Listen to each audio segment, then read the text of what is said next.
మీరిద్దరు ఈ విషయంలో అంత భయపడాల్సిన పనేం లేదు. అవును, పోతే మేవేగా నాశనం అయిపోతాం. నీ దారిన నువ్వు పోతావు.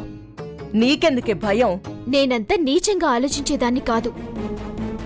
గురువుగారు తాగకుండా నేను చేస్తానని చెప్తున్నాను. ఏంటి? ఆయన్ని మందు తాగకుండా చేస్తావా? ఎలా కనిపిస్తున్నావే నీ కంటికి? చెవిలో ఏవైనా పువ్వులు కనిపిస్తున్నాయా?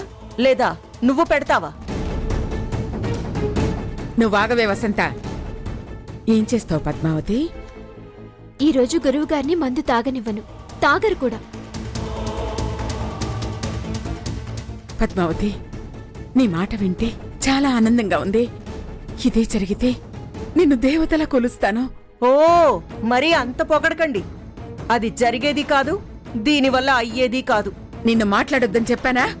నువ్వు చెప్పవే, ఏం చేస్తావు? చెప్పు పద్మావతి. మీరు నాతో రండి, చెప్తాను. పద. రండి.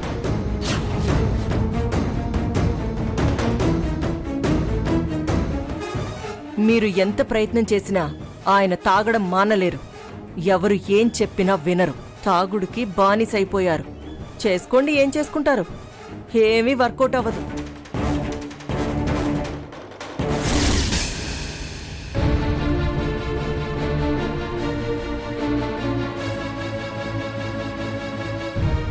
గురువుగారు, తీసుకోండి. ఏమిటమ్మా విశేషం? ఏం లేదు గురువుగారు, ఒక అద్భుతమైన రక్ష దొరికింది. అది మీకిద్దామని వచ్చాను. రక్ష? ఏం రక్ష? ఇది ఇష్టకార్య సిద్ధి రక్ష. మా వీధిలో కళ్యాణ వెంకటేశ్వర స్వామి ఆలయంలో నిన్న కళ్యాణం జరిగింది. దానికి వేదాంగ పండితులొచ్చారు. ఇష్టకార్య సిద్ధి హోమం, వ్రతం, పూజ చేశారు. అప్పుడు ఈ రక్షలు ఇచ్చి ఎవరైతే మనసులో కోరికను తలుచుకుని కట్టుకుంటారో వాళ్ళ తీరని కోరికలు నెరవేరుతాయన్నారు. అందుకే మీ కడదామని తెచ్చాను. పిచ్చి నమ్మకాలు. మూఢనమ్మకాలైతే కాదు కదా? ఇవి ముదిరితే మూఢనమ్మకాలే అవుతాయమ్మా. ఏమనుకుంటే అవే అవుతాయి. ప్రభావం చూసి నమ్మకం కలిగే తీసుకొచ్చాను గురువుగారు. ప్రభావం చూసావా? నమ్మకం కలిగిందా? ఎలా? నేనేం మూర్ఖురాల్ని కాదు. మూఢనమ్మకాలు లేవు. ఇలాంటి రక్ష మా పక్కింటావిడ ఇంట్లోంచి 10 సంవత్సరాల క్రితం వెళ్లిన కొడుకుని తలుచుకుని కట్టుకుంది. అతడు ఆపోటే తిరిగొచ్చాడు గురువుగారు. మీకు మీ పూర్వ వైభవం రావాలని కోరుకుంటారో లేక ఇప్పుడున్న పరిస్థితే కావాలని కోరుకుంటారో మీ ఇష్టం.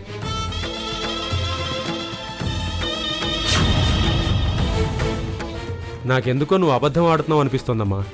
నా నమ్మకం ఓడిపోతనే ధైర్యం నాకుంది గురువుగారు. మీ కోరిక నెరవేరితే మొదటగా సంతోషించేది నేనే. గురువులకి తృప్తి కలిగించానన్నా భాగ్యం దక్కనివ్వండి.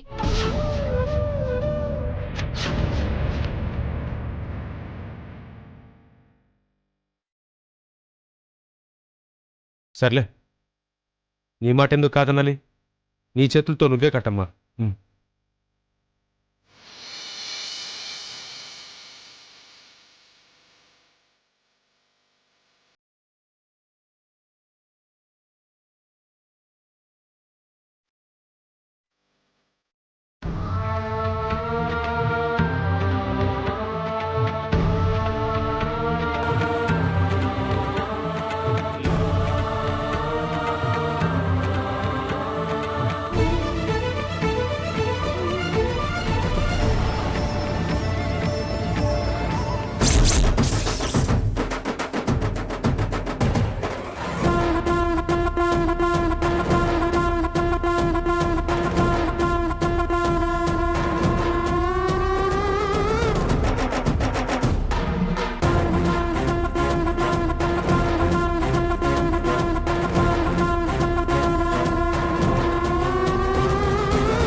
ఏంటి?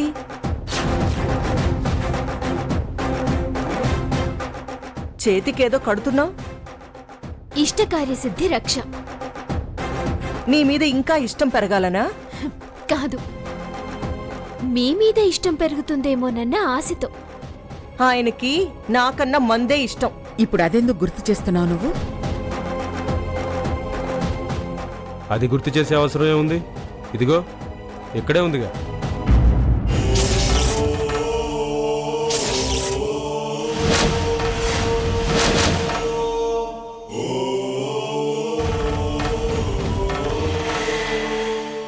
గురువుగారు,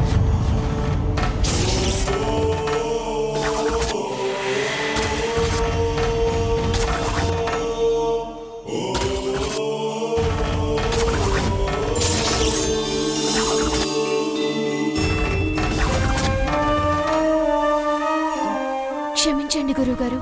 ఏమ్మా, నా కోరిక తీర్చే రక్ష కట్టి క్షమించమంటావే? మాటల్లో పడి నేను నియమం చెప్పడం మర్చిపోయాను. నియమమా? అవును గురువుగారు, రక్ష ఉన్నప్పుడు మకారాలు ముట్టొద్దు. మకారాలేంటి? మాంసం, మద్యం, మగువలకి దూరంగా ఉండాలి.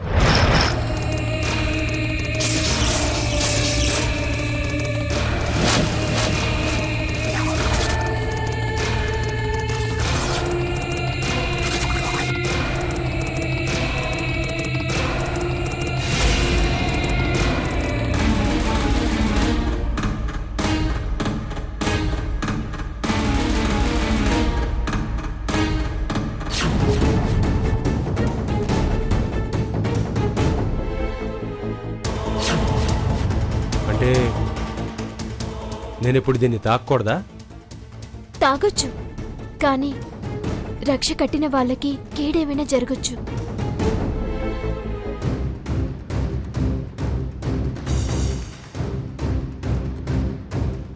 పద్మావతి చాలా తెలివిగా మెలికేసింది.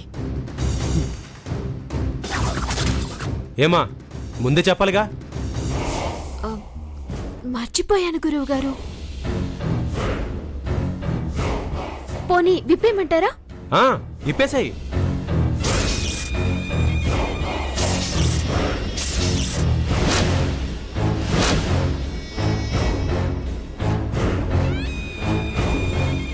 అది దోషమే. అయినా నా కోసం మీ అలవాటు ఎందుకు మానుకుంటారులేండి. ఇంకా ఎంతకాలం అమ్మా ఈ నియమం? నిమిషం ఆగలేని మీకు ఎంతకాలమైతే ఏంటి, విప్పమనండి. 24 గంటలు గురువుగారు. కష్టం అనుకుంటే విప్పేనా? అవసరం లేదు. నేను మందుకు అలవాటు పడ్డానే గాని దానికి బానిసని కాను. నిగ్రహం లేని వాణ్ణి అంతకంటే కాను.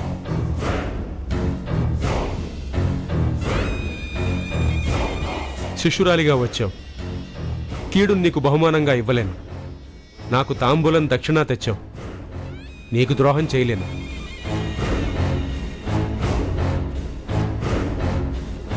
నిష్టగా ఉంటాను, నియమం పాటిస్తాను.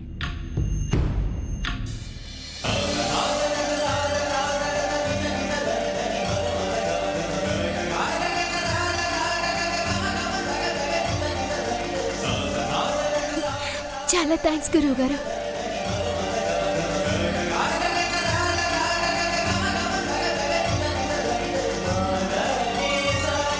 మనోభీష్టాఫల సిద్ధిరస్తు.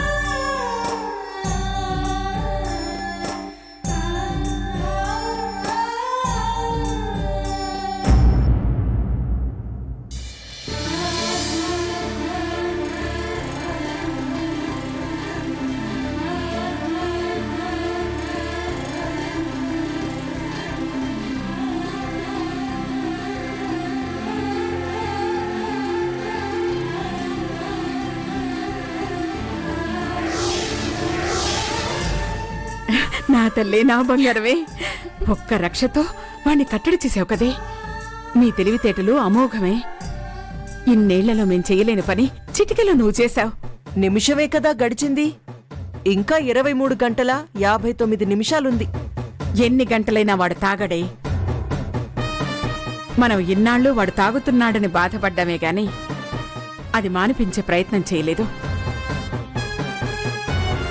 సమస్యలో ఉండి ఆలోచించామే కాని పరిష్కారం వెతకలేదు. దేనికైనా తెలివుండాలి. చిన్న తమలపాకుతో పెద్ద మాట తీసుకుంది. రాత్రి తాగుబోతు మాటలు తెల్లారితే ఉండవని ఓ గంట గడిస్తే ఆయన గారి నాలుక లాగుతుంది, నరాలు పీకుతాయి, బుద్ధి జారుతుంది, మనసు మారుతుంది, మందు గొంతు దిగుతుంది. ఈ పద్మావతికి ఏం జరక్కపోతే అబద్ధాలు చెప్తావా అని వీపు చీరుతారు. అది జరిగేది. ఈలోపు మీరు మరీ అంత సంబరపడిపోకండి. ఒసేయ్, నీ నోటి నుంచి మంచి మాటలు రావే. ఏమైనా జరగనివ్వండి బామ్మగారు.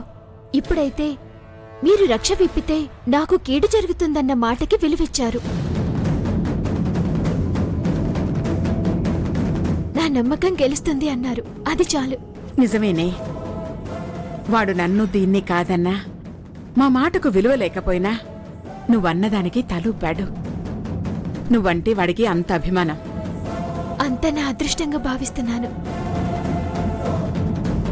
అవునులే, ఈ ఇంట్లో పనోళ్లకు అదృష్టాలు, యజమానులకు దురదృష్టాలు. బయట వాళ్ళకి సన్మానాలు సత్కారాలు, ఇంట్లో వాళ్ళకి అవమానాలు చీత్కారాలు. నీ యోగం నీదే, మా దుఃఖం మాది. నీ ఆనందం, ఆ మనిషి నిలకడ ఎంతో చూద్దాంలే. నాకు నమ్మకముంది. గురువుగారు తాగరు. అవునే, నాకు నమ్మకం ఉంది. ఇలాగే వాడుంటాడు. రేపు పద్మావతి పీఠాధిపతుల ముందు పాట పాడుతుంది, వారి దివ్య ఆశీస్సులు పొందుతుంది, ఈ చెర నుంచి విముక్తి పొందుతుంది.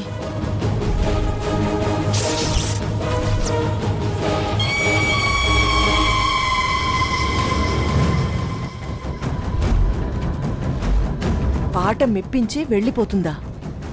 అలా జరగడానికి వీల్లేదు. ఇది చాకిరి చేసుకుంటూ నా కాళ్ల కిందే బతకాలి. ఎలా అయినా సరే దీన్నిక్కడే బంధించాలి. పాట పాడనిచ్చే ప్రసక్తే లేదు. అవునవును, నువ్వు పాడతావు, ఈ ఇల్లు వదిలి వెళ్ళిపోతావు. సంగీత ప్రాచుర్యాన్ని చాటే నగర సంకీర్తన. ఇలా పేర్లు పెట్టి జోలపట్టి ఉద్ధరణ సంరక్షణ అంటే సరిపోతుందా? పందెంటే చెప్పండి. పోటీలో ఈ నోడితే ఇంక జీవితంలో పాటలే పాడరు. నారాయణం మహాజ్ఞేయం విశ్వాత్మానం పరాయణం.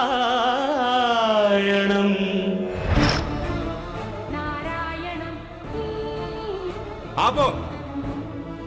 వసంత ఆడపిల్ల, వయసులో చిన్నపిల్ల. ఆ అమ్మాయితో పని చేయించుకుంటే మనకి పాపం తగులుతుంది.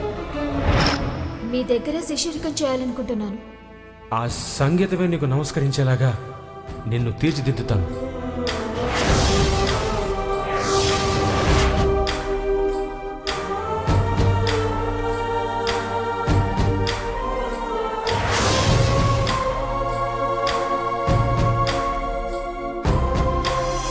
పద్మావతి, రేపు ఉదయాన్నే తొందరగా రా. నీకు పాట నేర్పుతాను, సాధన చేద్దువు గాని. ప్రణతి ప్రణతి ప్రణతి.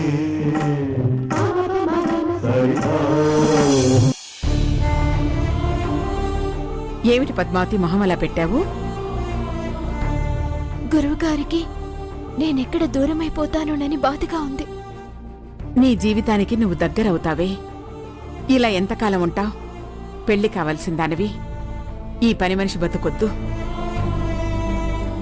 నీకు ఈ ఇంటికి గురు శిష్యుల బంధం ఉండాలే కాని పని మనిషి యజమాని బంధం ఉండకూడదు. ఏమో మనం అనుకుంటున్నాం, తను బాధపడుతుందంటే రాత ఎలా ఉందో. మనిషి బావుంటుంది, మనసు మంచిది. ఇంక దీని తలరాతకే బ్రహ్మాండంగా ఉంటుంది. ఉంటే మంచిదే, లేకపోతే మనమేం మార్చలేవుగా. నువ్వసలు మంచే మాట్లాడవా? నీతో మాట్లాడడమే అనవసరమే. పద్మావతి, పదమ్మా.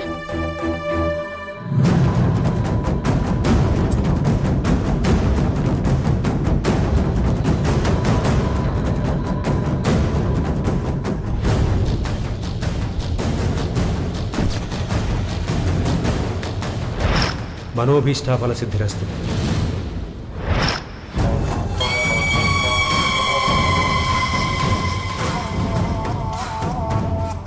ఒసే పద్మావతి, ఆయన్ని మందు మాన్పించి ఆశీర్వాదం తీసుకున్నావుగా, అక్షింతలు వేయించుకున్నావు కదా. అప్పుడు నీ తలపై పడినవి అక్షింతలు కాదే, అవమానపు తిట్లు.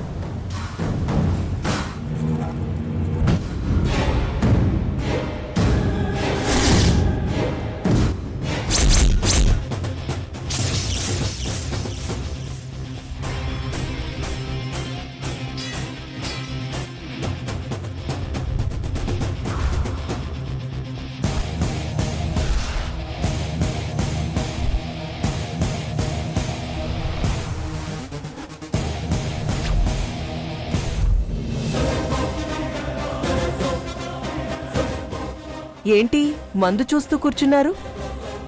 నాలుక మందు తగలక ఆరాటపడుతూ ఉందా? నరాలు చిట్లుతున్నట్టు బుర్ర దిమ్ముగా ఉందా? తలనొప్పి భరించలేకపోతున్నారా? ఎందుకు మీరంత బాధపడ్డాం? మాటిచ్చాను, కీడు తలపెట్టడం నాకు చేత కాదు. నన్ను నమ్మిన వాళ్ళని మోసం చేయలేను, వాళ్ళకి ద్రోహం చేయలేను.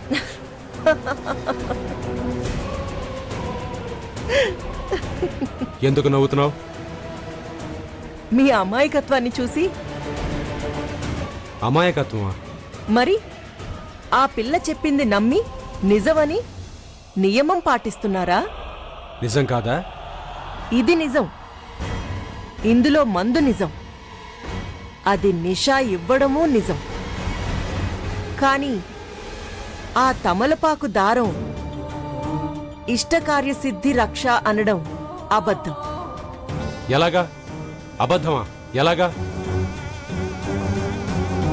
పీఠాధిపతులొస్తున్నారని మీ అమ్మ మిమ్మల్ని మందు తాగొద్దు అంది, గుర్తుందా?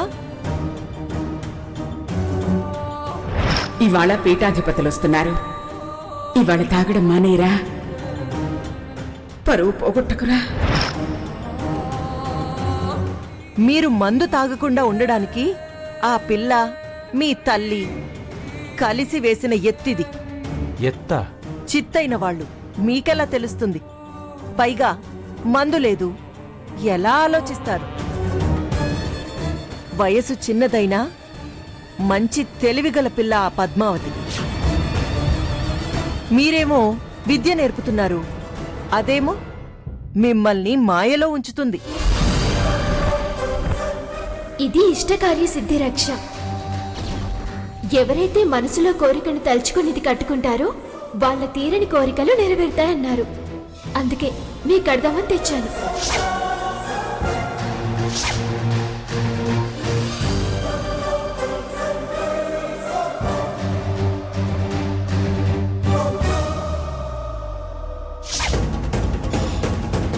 అయినా ఇంటోళ్లే పని మనుషులతో చేతులు కలిపితే ఎవరు కాపాడతారు యజమానిని? మీ అమ్మ అలా చేసిందని తెలిసి తట్టుకోలేకపోయాను. నా భర్త మోసపోవడం నాకు నచ్చక వచ్చి మీకు విషయం చెప్తున్నానే కాని మీరు మందు తాగాలని కాదు. మాయ గురించి చెప్పడం నా ధర్మం అనిపించింది, అందుకే చెప్పాను.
ఒసేయ్ పద్మావతి, మందు తాగకుండా రక్ష కట్టి నిన్ను నువ్వు నిరూపించుకోవాలనుకున్నావా? హ, నిన్నెలా గెలవనిస్తానే? అసలు ఆ పీఠాధిపతుల ముందు ఎలా పాడనిస్తాను?